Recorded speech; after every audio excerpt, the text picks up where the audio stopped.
So what did you feed them, or what did you say to them? I think it just was the start of the SEC, and everybody was fired up. And I mean, they've been talking about it for a week now.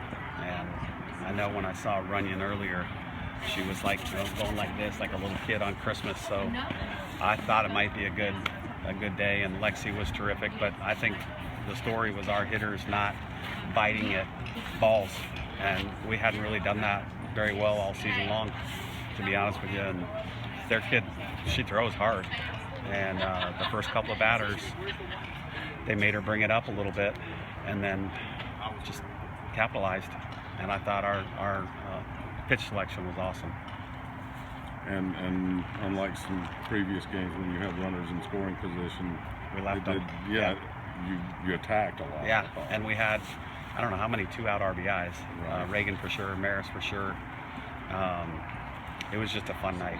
I mean, up and down the lineup. Chandler, I think, was a walk and 2 sacks. Right. So she had 3 quality at-bats. And, I don't care if it's whatever, something positive.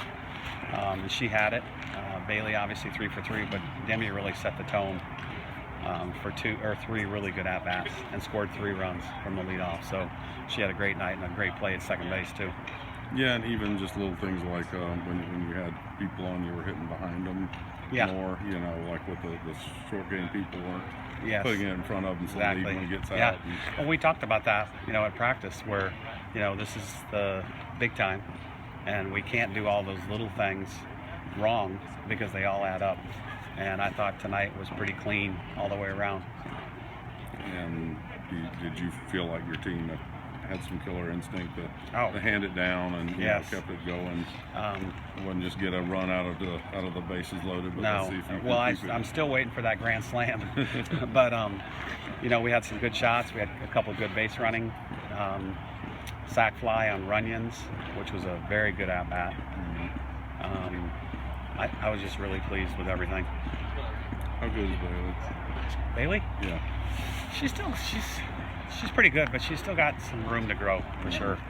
And she's just gonna be fun to watch for 4 years. She's just a really good player. And you were able to put her. She was able to come up in situations where they didn't have a base to give her, which is people have already started pitching around her as a rookie. So Chandler's at bat was an awesome one. To get her up. I think with the bases loaded. Right. But we need more of that, and I think they're realizing who's behind them more often, because sometimes I don't think early on in the season that it was just no big deal. Well, turn and look to see who's on deck, because if she's 3 for 3, we want her to get up again. And I think that's going on a little bit more, recognizing who's hot and getting them another at bat, which Chandler did. You've been through this league. You can't really take SEC win for granted. You see what happens. I don't know if you're I know. South Carolina, Runwell's Tennessee, that kind of thing. I mean, it's going to be crazy and competitive all year long with every team you play, and I'm sure they're going to come back out and play lights out. The next 2 games. I'm no doubt about that. Yeah, you also were fortunate you didn't have to pitch to Schroeder. You were able to get her in situations where you weren't. She not you had a big lead, but if you have in the last inning what you had, if you had that in the first inning and they load them up, this could be a different kind of game. I know, totally. It just kind of worked out in our favor all night long. It's me. All right. Thank you very much.